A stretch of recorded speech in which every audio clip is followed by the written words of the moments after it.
Okay, everybody is in from the board, so just a reminder just to use your microphones because it'll pick it up. That'll be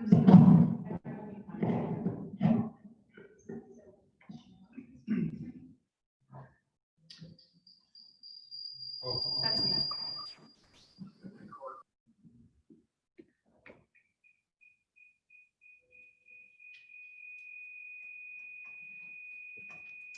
All right, welcome to our board meeting for Thursday, June 28th. In attendance, we have our business administrator, Richard Reese, board member Elizabeth Payne, vice president Belinda Johnson, superintendent Covington, board member Darren Cooper, a board member Will Merrill, and president Cammy Anderson. And then we also have district staff. And we are conducting this on Zoom for those of you who are not here in person. And I'm not going to read the Utah code because it is posted on the website. We will begin with our pledge of allegiance, and Belinda, Vice President Belinda has offered to lead us now.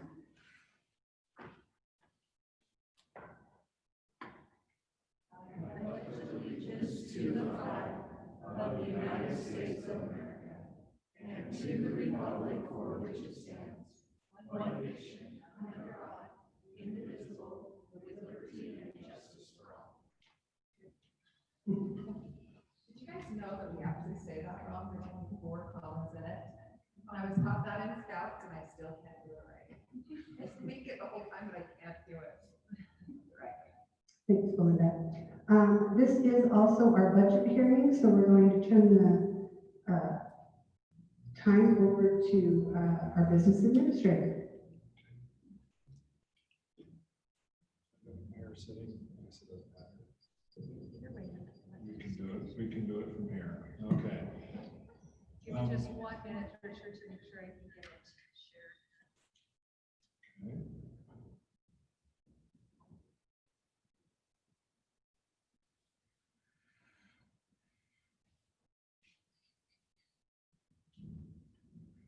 Okay, here we go.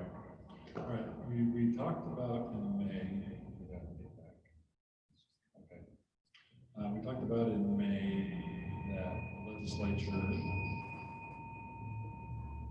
was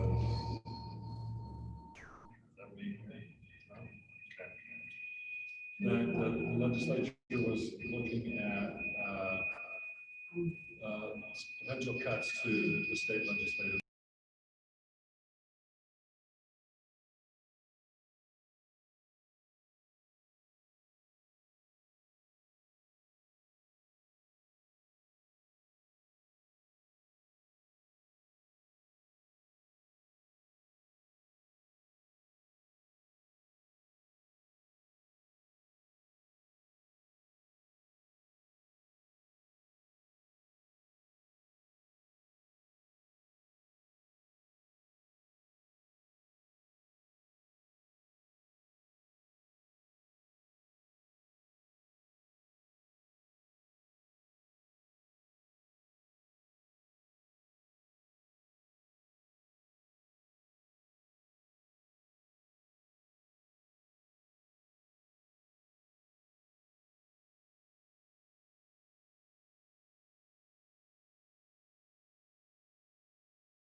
Of course, the October 1 count that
Try that. they won't be able to see me though. What a shame.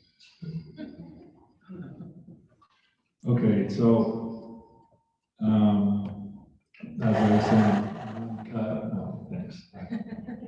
The one of the cuts we did experience to our unrestricted was foreign exchange students. So there will be no funding at the state level for foreign exchange students.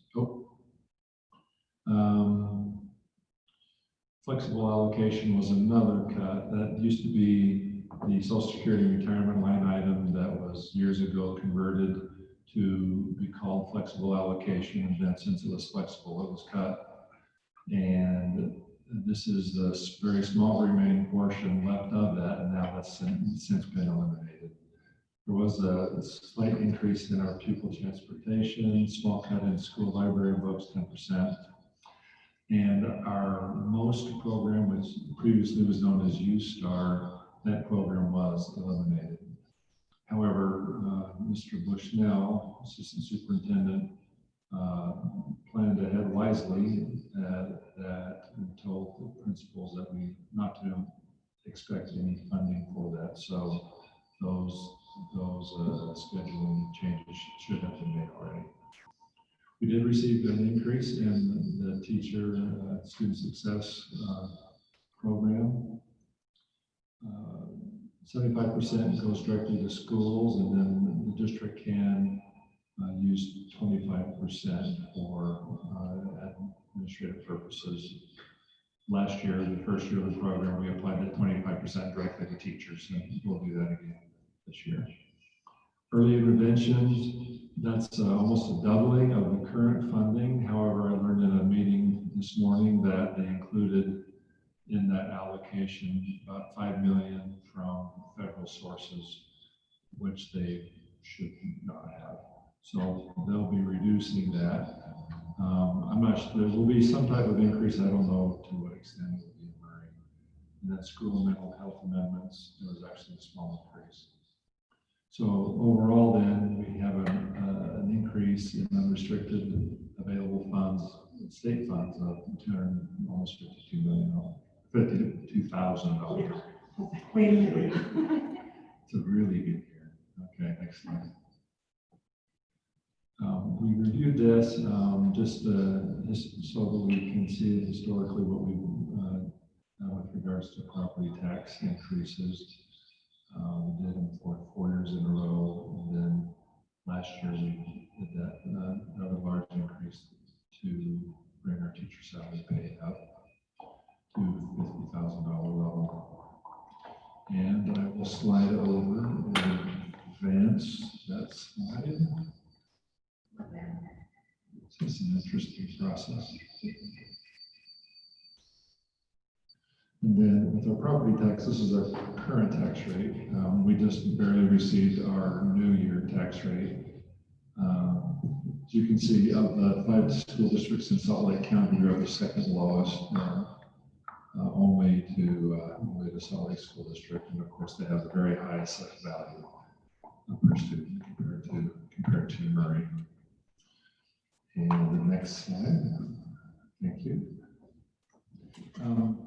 One of the things that's important to review, I think, is this concept of certified tax rate. When they calculate our basic rate, which is the funding used to fund the weighted pupil unit, the certified rate is applicable, and what that means is that a taxing entity can only receive or collect taxes or new taxes on new growth, new property, new homes, new businesses, etc., and not on the inflationary growth on an existing home or business. So, for example, in year one, if the business has a taxable value of $100,000 and there's a 10% tax rate, then of course generate $10,000 in taxes. If the taxable value of the business increases to $200,000 the following year, the tax rate is lowered to 5% times the $200,000 to generate that same $10,000. So the challenge for those that prepare budgets under the certified rate is that there are inflationary costs every year, and we cannot capture inflationary costs unless we go through a truth in taxation hearing or through a tax increase, but which of course we're not proposing this year. So just to make sure we keep that clear in mind, okay? This shows the increase in our tax rate value year over year, starting in 2012. So we've gone from 2.6 billion to 4.4 billion in that time frame. It's been pretty steady growth, with the last 3 years being very significant. Okay, and that's how we arrive at the number. We probably don't need to take the time to go over this, but just to say that you take the total assessed value and the tax rate value, which is what the rate is assessed against, is affected by the collection rate. It's a 5-year average collection rate, which in all likelihood in an economic downturn, that collection rate goes down. So that does affect our ability to tax. So even so, property tax is the most stable tax compared to income tax. Okay. All right, you had seen this slide. I've got each slide for each fund, comparative year 2018-19, actuals 2019-20, the final amended budget for the current year, and then a proposed budget for the following year. So the top section are the revenues for each of the funds that we prepare budgets, for which we prepare budgets. You can see our budgeted revenues is increasing about by $500,000 between years, and a similar increase in the expenditure side. So the first section down below, we have salaries, benefits, and that's all for the maintenance and operations fund. And then the total of the funds below that. So student activities is estimated at 2.2 million. There are recreation fund, or non-K-12 actually, is 755,000. Our RDA fund, that is just simply a journal entry that we have to make based upon the RDA budgets that are within our boundaries. Debt service fund, of course, is used to pay down debt service, in this case on Hillcrest Junior High, and capital projects and our ongoing maintenance of our buildings and their school lunch fund. So, and as I mentioned, we have detail of each of those funds later on in this presentation that you should have been in your board packet. So So that is essentially our proposal. And at this point, we need to open it up officially as a public hearing and take comment, which I don't believe we have any. So I don't know if we say it's open and closed now, but we do need to make it available for public comment. So since there is none, then what we would need would be to have a motion to adopt the resolution. Each of you have a printed copy. So right in the middle of the page below, or that paragraph right below resolution, if somebody would make a motion and read that resolution, and then we need a second to that motion to approve the final amended budget for this year and the proposed budget for next year. I move that we approve the resolution approving the revised budget for fiscal year 2019-2020. As it has been presented to the Board of Education during this meeting on June 25th, 2020, also approving the budget for the fiscal year of 2020-2021, as it has been presented to the board on this date. Also approving the certified tax rate necessary to fund the fiscal year 2020-21 budget. The certified tax rate was set by the Salt Lake County Auditor at 0.001628. Second. Sure. And any discussion? Right. Thank you, Rich. All in favor, all in favor of approving the resolution for the, Do we need to go down the list individually? I don't think so. I think We take a voice vote, and if it's not clear, then. okay. So all those in favor of approving the resolution for the revised and current budget? Aye. Thank you. Thanks, Paul. Rich, I do have a question I should have asked, but the original WPU prior to the COVID was at 6% and it ended at 1.8. Is that That is correct. correct? Yeah.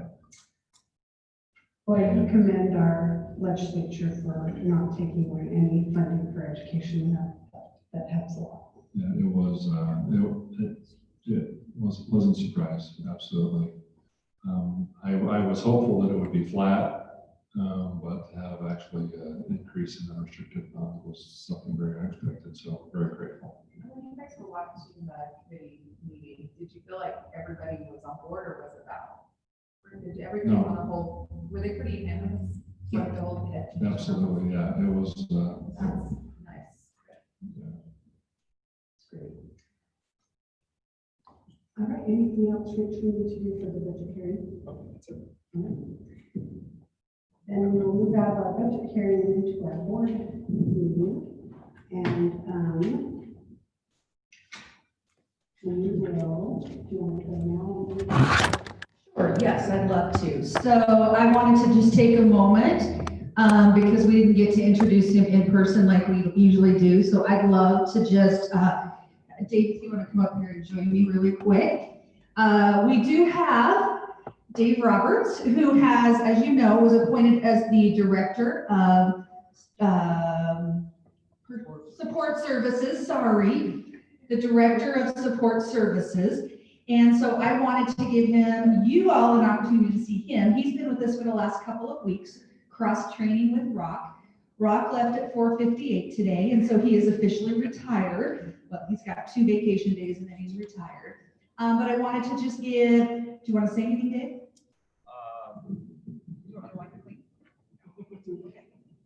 No, just thank you for the opportunity to come here. I've heard great things about the school district. Really excited to bring some new ideas and some of my experience here, and excited. The people I've met have been amazing. You guys have established a very good culture here, and I'm excited to add to it. So, any questions? I have 5 kids, 1 wife. Beautiful. Other than that, I have about 22 years experience in education. So I'm excited. Great. We're excited for him to be added to our team. So thank you, Dave. We're glad to have him with us today. Thank you and welcome to the district. All right, we'll move on to the consent agenda. So I'll take a motion to approve the consent agenda as it was in our book. I move that we approve the consent agenda. And a second. And any discussion? No, we'll take a vote. All those in favor of approving the consent agenda? Aye. And any opposed? The consent agenda is passed. And our delegations, do we have any patron statements at this time? And our report of the board, start with you. I'm just so happy that the school year is over and, okay, I'm happy school year's over and my fingers are crossed that everything will be green in August so every child can come back to school. But maybe devil, but cross your fingers. Jeremy. Just excited the legislature did not cut as they were anticipating, and I'm grateful that we have the opportunity to have a budget that we think will be much more workable and doable for our students and families as well. I agree, thank you. Elizabeth?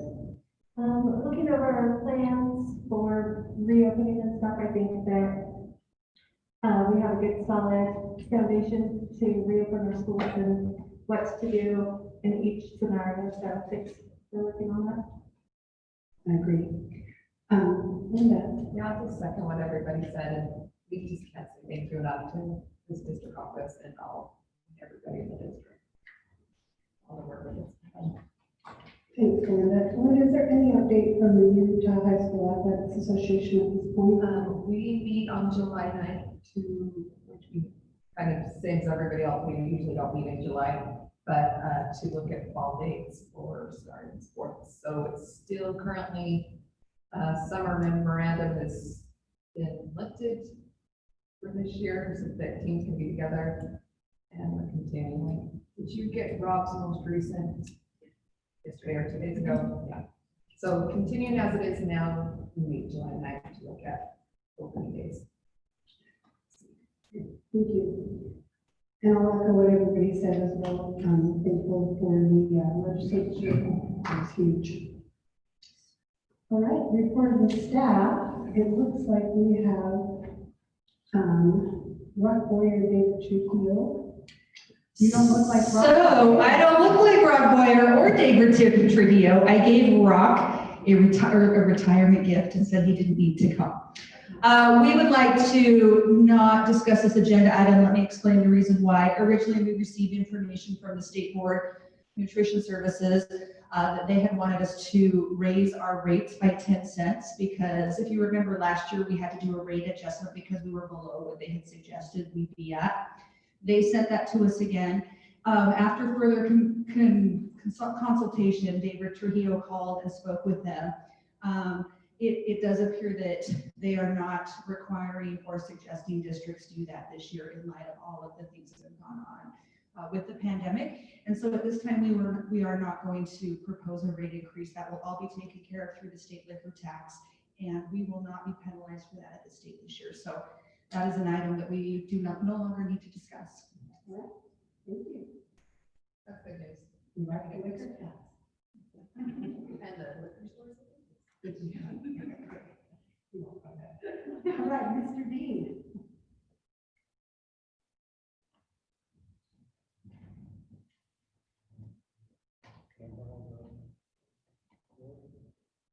I have to do it on this one because it's being projected. Did you not send it to me? We're good. I apologize. Whole new world. We're learning all kinds of great things.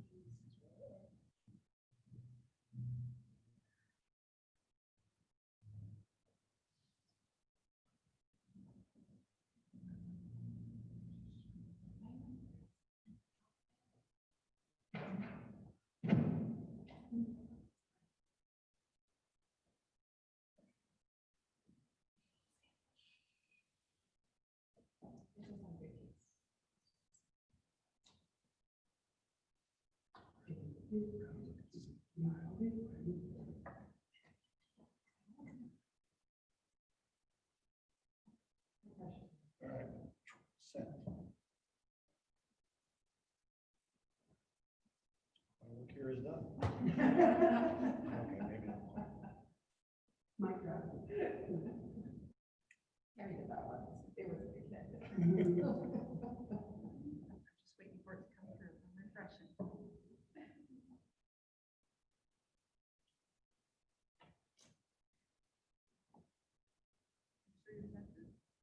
You have to jump to that. She's got people in Nordstrom's, but not for their deal.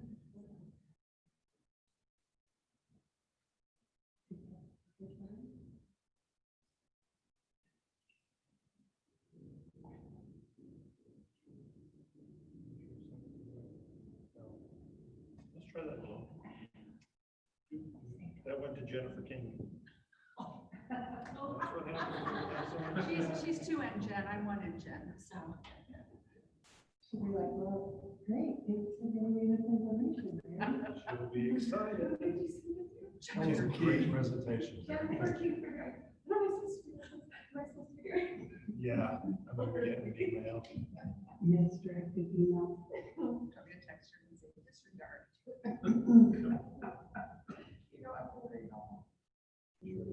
Send it to her, then, okay, that time. My apologies. It was almost a mic drop, not quite.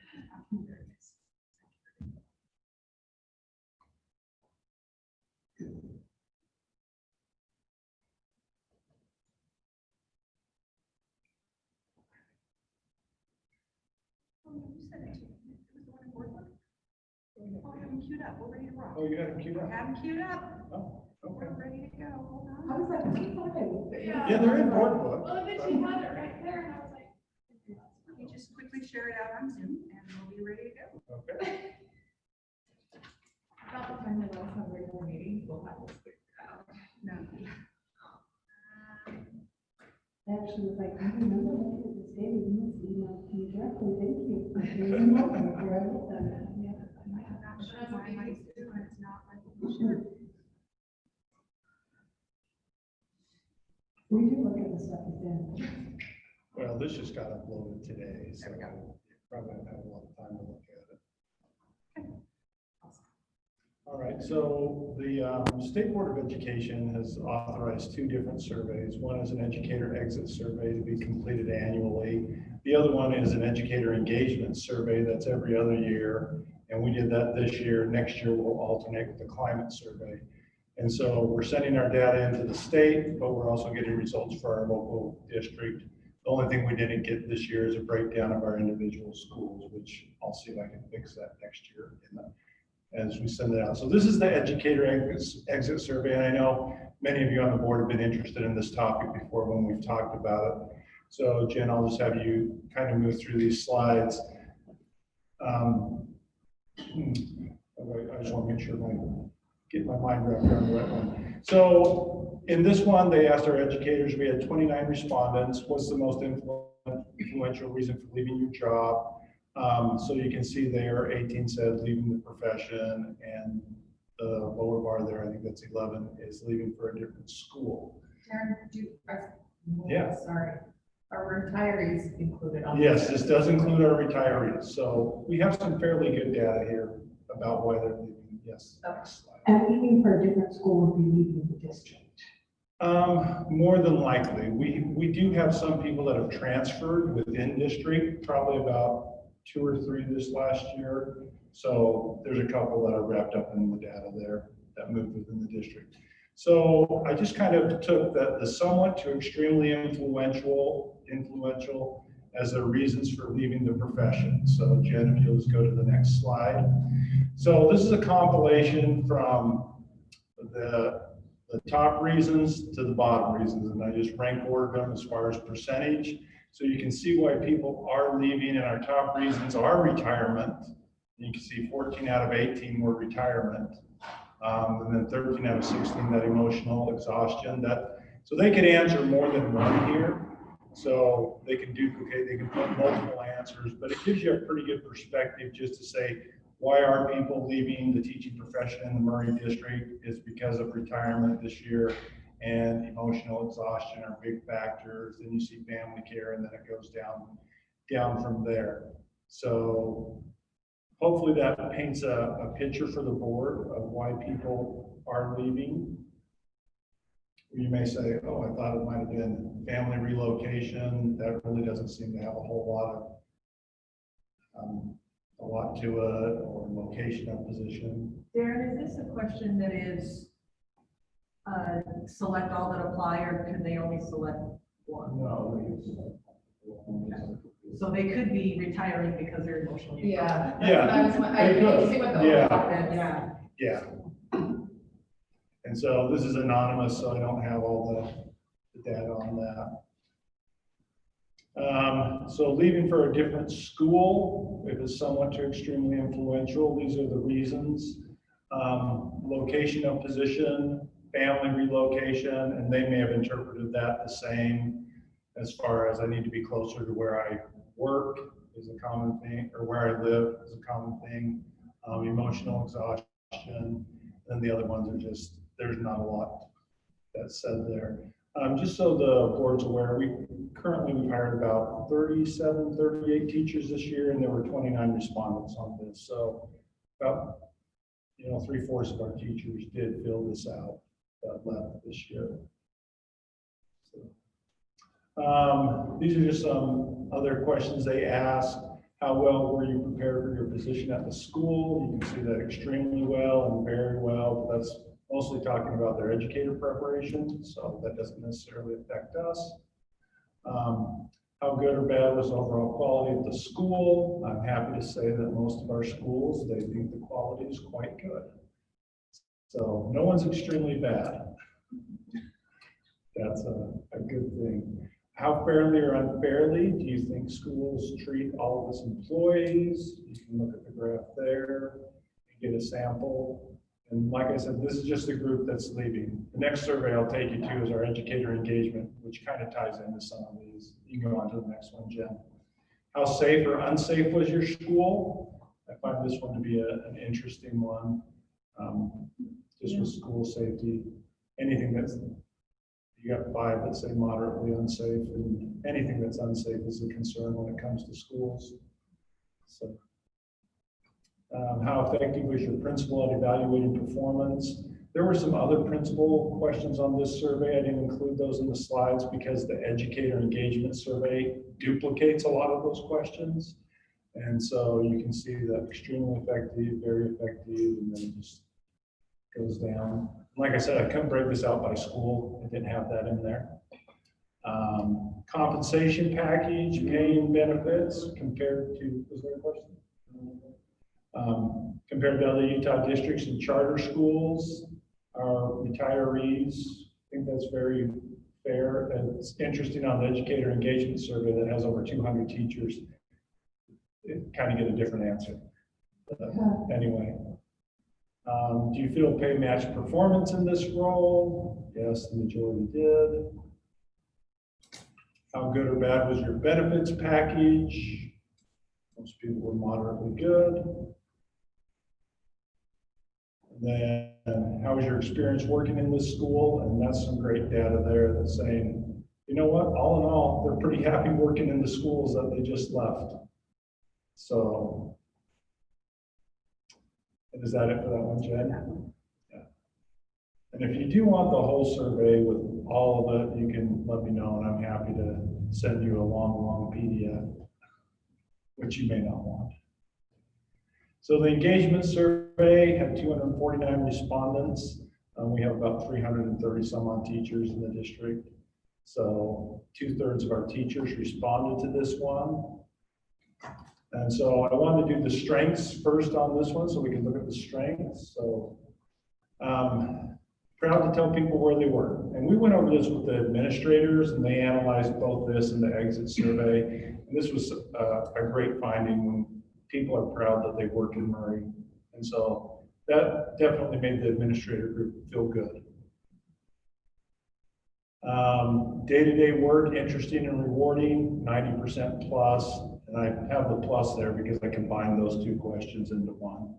So you see that most people enjoy their job, or it's interesting and rewarding. School motivates them to go beyond their role, 86%. You can kind of keep moving, superintendent. Confidence in the school's leadership, 84%.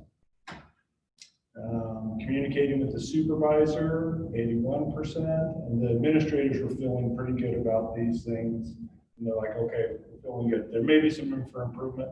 But this was difficult to share with the administrators when you don't have a breakdown per school. Yeah.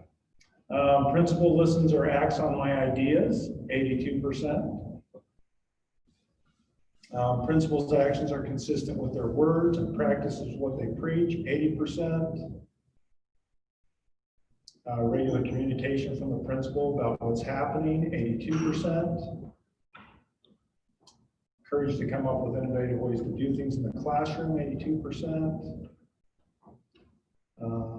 Faculty and staff, people work well with people, different backgrounds, ages, work well together at the school, 87%. Rate the quality of education the school provides, 88%. Access to supplies, 85% to the tools they need to do the job. And there was a question like that on the exit survey that was very similar. It said that came out about the same. Access to professional learning, to be successful, 83%. Taking advantage of valuable professional learning opportunities, 83%. So our teachers are saying they do that. And they implement their professional learning, 87%. And then if there's a challenge in the school community, they work hard till it's resolved, 79%. And I think my next one is areas for improvement. So overall, those are positive areas. Administrators saw those as positives. There's obviously always room for improvement, but happy to see that 80% of our teachers felt pretty good about those. So areas for improvement, we'll take a look at a couple of these. This was the lowest one, and this was an interesting discussion with the administrators. Poor performance by educators is addressed by my school leadership. So and the biggest bar there is this, neither agree nor disagree. And so the question is, do teachers always know that poor performance is being addressed, because personnel matters do become confidential. So sometimes they know, sometimes they don't. They shouldn't, they should not, correct. But it is interesting to look at and see the perception of some, because there's almost 40 that say that poor performance isn't addressed at the school. So it's just another data point for us to look at and say, are we making sure that our teachers are doing the job that they're required to do, and also as a district, do we make sure our administrators are doing the job they're required to do? See good opportunities for career progression in education. I just thought this was interesting because a lot of people don't see good opportunities in education, and I think it's difficult in a small district when we have this discussion. There's not a lot of room for growth or movement, places to go. So that might be why. This was the compensation one. It seemed that they were, the retirees and people leaving were fairly happy, but compensated fairly for the work I do, 53%. Of course, there's a substantial amount that neither agree nor disagree, but it's just interesting where our salary schedule is and up there in the state. And I think there's maybe just not an awareness of what other districts are paying, or maybe they just feel like I should be compensated more for being a teacher. I mean, killer end of year. I mean, at the moment they took this, they might have some of these good. Well, yeah, that's true. Yeah. Like, so you can definitely read a lot into it. yeah, I mean, it might just be right now, but. Well, and for digital teaching, I'd say no. Yeah, well, that question is pretty analyzed, because it's saying I'm compensated fairly for the work I do, and as a teacher. If you're working 12 hours a day? Probably not. That's true. If we change it to, I feel that I'm compensated fairly in Murray, compared to other districts, we might get different thoughts, and we might not get different thoughts, but I mean, heck, I'm not compensated fairly for what I do. That's kind of a. No. Adequate time to collaborate and plan with colleagues. I think this is probably what we would expect. Actually, it's maybe higher than we would expect. So 54%. People are recognized when they go above and beyond in my school, and this is definitely an area for improvement. I think 59%, we should have people feeling that they're more recognized, and we had that discussion as a administration. And that's one we can control. That's one we can control. Yeah, that's one we can control, so people feel that they have that value. Receive positive feedback from my principal when I do a good job. That's another one that we can control to make sure that we're giving that feedback. Teams, departments, or grade levels, taking time to celebrate our day-to-day successes. This one would be really good at school to school. Yeah. Yes.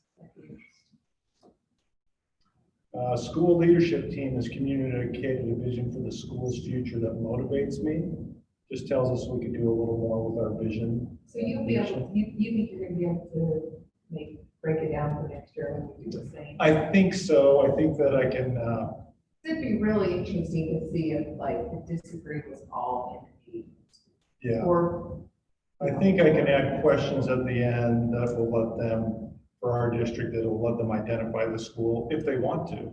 That's That's true. I That's, think it that's would the question, because the state needs it submitted, so I don't know that I could force those responses. Yeah, that's Because, true. so, And just like for our administrators, this would be a good one to know, basically, is your school leadership team successful, and are they working well to right. these outcomes? And we can certainly add more questions that dive in deeper to some of these topics. At the end of the year, you have to remember that their colleges totally worn out. Yeah. So these Mhm. numbers are still pretty good.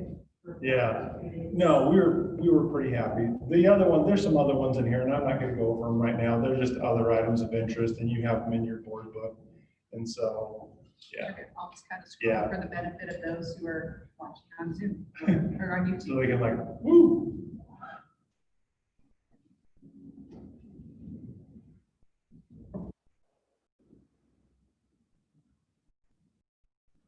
So go back to that one, Jen. It's not what they compare to. Oh, that is compared to educators in other districts, 75%. Like you said, we all talk to people out and about, but we really get the numbers. Yeah. We compare them. That's it, yeah. So that's all I have. Like I said, if you'd like more detail on them, I've got more detail, longer data points. I just want to give you guys the shortened version, even though it may not seem that short. Thank you, Dan. Thank you. That is some good information. We can maybe use that to some of our action plans as a board. We can't affect a lot of those, but we can affect a few of them. Missy? Thank you so much. So kind of piggybacking on what Darren did as an overall feel, we dove into the whole digital teaching and learning piece that occurred in the last month and a half, 2 months of school, 2 quarters of school. So first I'll start you off with this one. This is the app usage in our district, both overall, but then also by each school. So at the bottom, superintendent, want to just click on one of them? I don't know, it doesn't matter to me. So this is Grant, and you'll see all of the apps down at the bottom, and you may not know any of them, which that's okay, our teachers do, which is pretty cool. So the bar graph is Grant's usage on a scale of 1 to 5, 5 being I use it daily, 1 being I don't even know what this app is. So you can see the apps that have high usage. So for instance, at Grant, ClassKick was really high usage. As well as Newsella was really high usage. And I believe those might be in order by alphabetical after the word average. You can see that Canvas, this very second bar graph, is low at Grant, and there's a reason for that. We don't make the elementary teachers use Canvas. It's Google Classroom from 1 to 6, K through 6, and then they go into Canvas. So it's right that those are not used, as well as over on the, no, you're fine, that's fine. And is this a secondary? This is a secondary. Awesome, so then you'll see the opposite, you'll see Canvas conferences as well as just Canvas in general was used really, really high. Nearpod a ton at Murray High School. The white line across all of those schools is the district average usage, which I think is really valuable. So we use that data. So those 4 or 5 in the middle that are at 1, those are all elementary specific apps. So Murray High School had 1s or 0s. I don't think they had a 0 option of I don't use it at all. So we use that information, both the average and then by school, to be able to say, the district will pay for these apps out of the digital teaching and learning grant. And then at your individual schools, if you see things that you want to pay for, you also have some software budget as well. So that's the first orientation that we did. So another graph that we did was a parent survey on the whole digital learning process. No, you're fine. This one's teachers, that's okay. I can do parents. Okay. Parents, There you go. let me just share it. Sorry. Parents. There you go. Good job, Ross. All right, so on this, we had all of the questions were on the left-hand side. So I put the raw data in the same document as the graph. So let me just orient you to the data, and then we have them broken out by school. And then at the very end, the very last tab is by district. So, and I'm sure superintendent will send these to you so that you can take a perusal for the schools that are in your areas. But for instance, question 1, which of the following have been easy during digital home learning? Question 2 was which have been challenging. They're the same choices. And you can see we had 851 total parents in the entire district answer this survey, which I thought was fantastic. That's pretty decent. At Grant Elementary, in this case, we're on Grant's page, they had 103 of those 851. So you're probably wondering on that question 1, all of the percentages, that doesn't add up to 100%, and it won't, because you can have multiple clicks. So you can see out of 851, 465 chose, in the district chose that, 44 Grant parents chose that. So I just wanted to orient you to that. That's just the raw data. The better part of it is are the graphs, if you can scoot over, superintendent. I'm trying. Oh dear. Oh dear, hold on, let me go to a different school. Oh, I think I'm frozen. I thought your schools that I saw really did a good job trying to encourage people. Yeah, we put it out a little later than we had maybe hoped, because what had happened was that was the week that they were on virtual field trips, but parents were really responsive, so we were very pleased with that. Okay, so all the way around your raw data, you'll see some charts. So in this case, I think we're still in Grant. This is easy implementation, so 73% of families felt like understanding how to connect or get internet access for our device was easy. 64% of Grant respondents think that staying connected with the teacher, which was really good. That meant that teachers and parents were communicating very regularly. But families were very concerned about dealing with my own worries and stressors. So if you'll scroll down just a little, those two graphs should be an inverse of each other, right? So staying connected with the principal at my student's school was something that was very difficult for them to implement. Motivating my student to participate in learning, 48% felt like that was really hard. Like, that's how we are struggling at school too. Making sure my student completes online assignments, 43%. And then of course, like I said, dealing with my own worries and stressors. No, you're fine. Yeah, go down. The other one, we had all of these resources that parents could have accessed. We wanted to know how many of them and what percentage access those resources.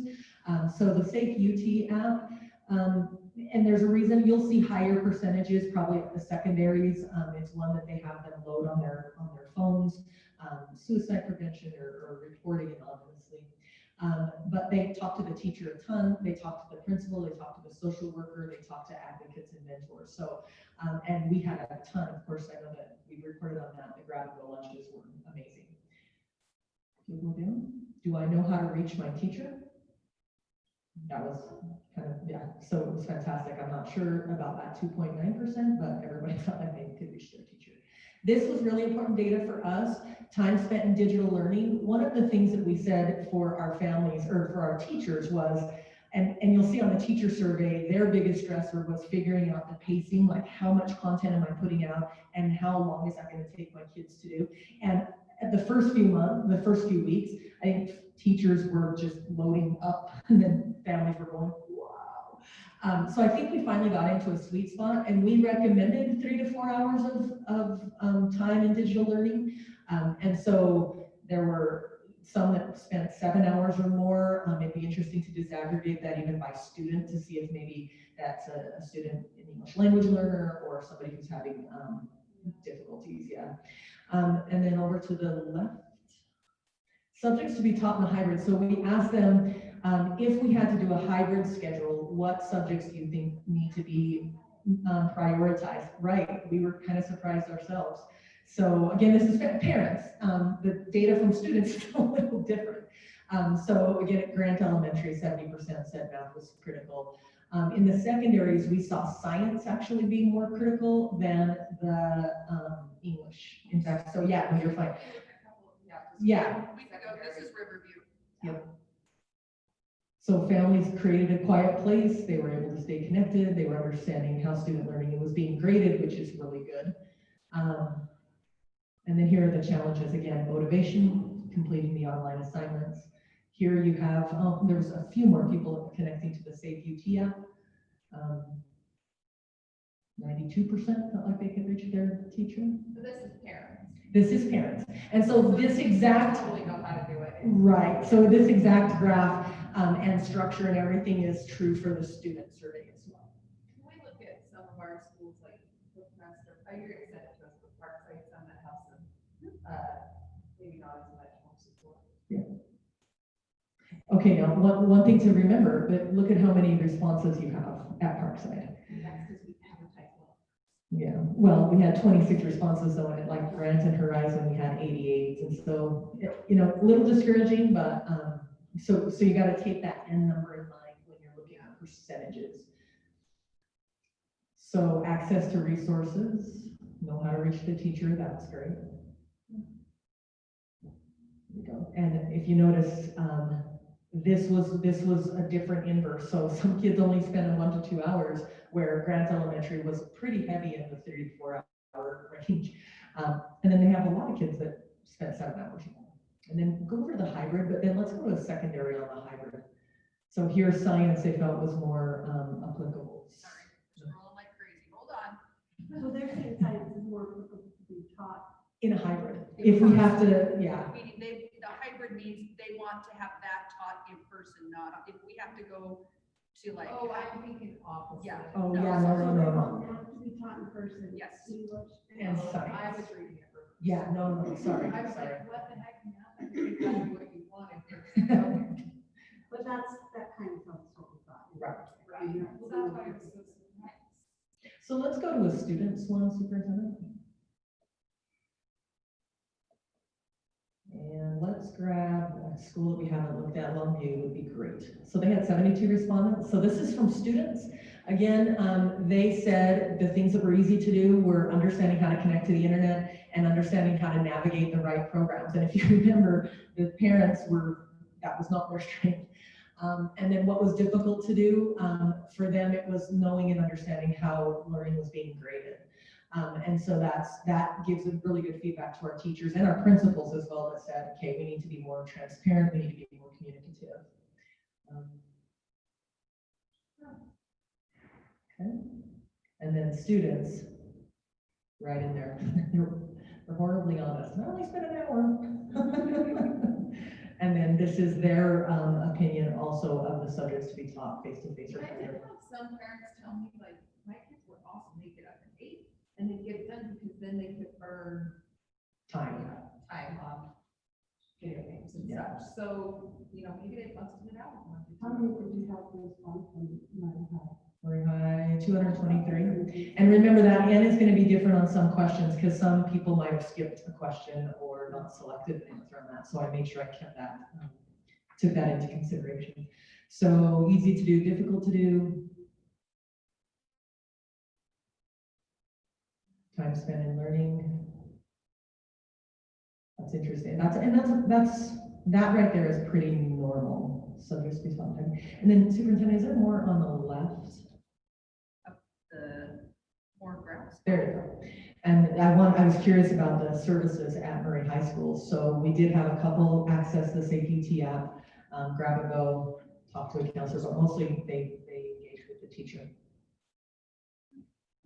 If you click on master district, so we've disaggregated all of the schools. This is for the entire district, secondary and elementary.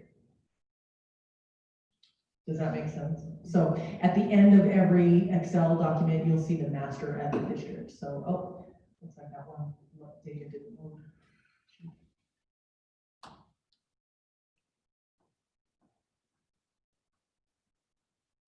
I'm not sure why that one looks that way.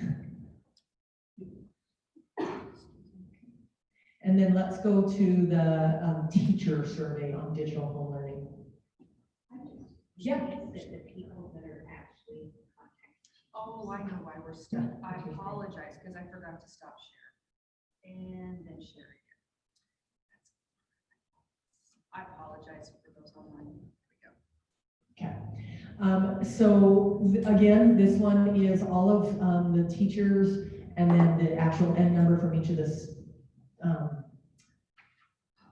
schools. So I'm not sure what school we're on. Well, we're not out of school for a moment. Okay. I was trying to go to McMillan, but I apologize. And now we're on. Okay, great. So 19 teachers, which that makes sense. That's most of their staff. Again, connecting with my students. What was easy? They felt like learning Zoom was easy, learning Google Meets and learning Canvas. Because remember, we went into digital, well, even though we were very well prepared, there were a whole lot of apps that they needed to learn how to use, and Zoom was super new, and it was a necessity. So I love that they thought that that was easy. And of course, this was given late into the implementation of digital home learning, so they got their heads wrapped around everything. But what was challenging for teachers was learning how to pace my students' work. You can see that at the very bottom graph. And then connecting with my students and then knowing which app would be best for Which them. makes sense because they try out there. Yeah, for sure. What was helpful, we wanted to know for teachers what was helpful for them in designing digital learning. We had daily messages from the district office. We had a ton of Zoom office hours with our tech coaches, faculty meetings. We had district grade level meetings. We had the digital teacher resources page. So you can see here, McMillan teachers felt like the most helpful things were the daily message from the district office, faculty meetings, as well as the teacher resources tutorials. And then the other, that's in qualitative comments. And then hours spent prepping and grading. So most of them were spending about 5 to 6 hours prepping and grading. Yeah. So I thought that was really helpful information for you. But then I also, at the very right, Superintendent, I have for you Down here. one more. Yeah. Okay, I wanted to make sure. Yep. So I took that and also did elementary and secondary teachers on that particular thing, just so that it is a different monster. And so you've got, that's the elementary response, and then you have the secondary response. So Superintendent, if you'll just click on one of the schools and go very to the top and to the left, like the very first cell, just so that. So right up there, there's a hyperlink to the qualitative comments that you've received, that we received on the survey. So any others, or what else would you like us to know? What would be helpful? So both on the student, the teacher, and the parent survey. If you click on that, it'll take you to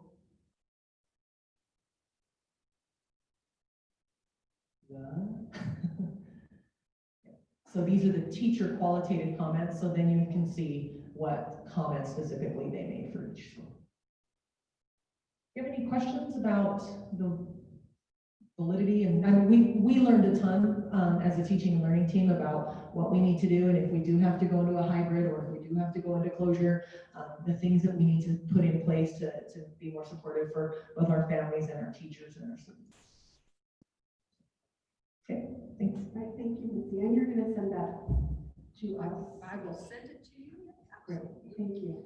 Thanks for putting all that work together. Appreciate it. Missy did a really good job. I just want to compliment her. She took a lot of data and put it into a very usable format so that we could, and like Erin said, we've talked about all of this with our teachers. They all have, or our administrators. So, but kudos to Missy. She did an amazing job of that. And I think it's useful information to help move forward. All right, the superintendent.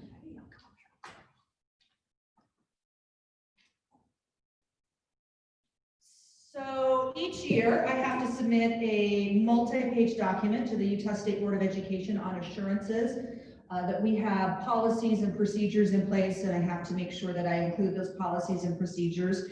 As I was doing that this year, I noticed that there is a state board requirement that we have a policy for medical recommendations by school personnel to parents, and we did not have that policy. And so this is a new policy. The verbiage of this policy follows state board rule word for word as to what we need to do as far as when we can recommend to parents certain type of medical things, such as oftentimes we will have parents who will turn in forms that are from a psychiatrist or a psychologist, and they want it filled out for their student and they're being evaluated for something. So this just makes sure that we know what we can and cannot do. Once this policy is approved, we will have a training module that we will need to have our teachers engage in so that they know what is and is not. So this is a policy for a first reading. Again, it is a new policy. It would be PS 437.3. And it is one that we do need to have as per state board rule.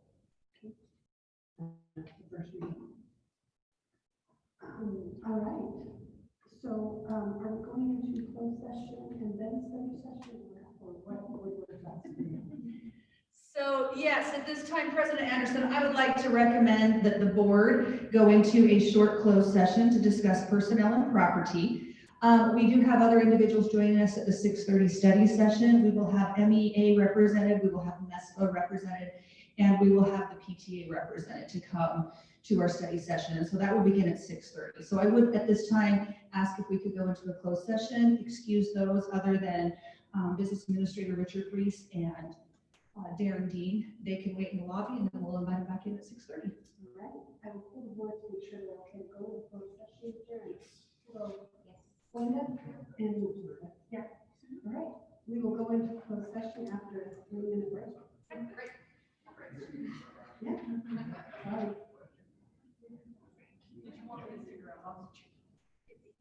For the study session, I can walk you either way. So, I just need to. Well, we want to see your children. Actually, I don't, I'm gonna be on vacation for the next 5 days with them, so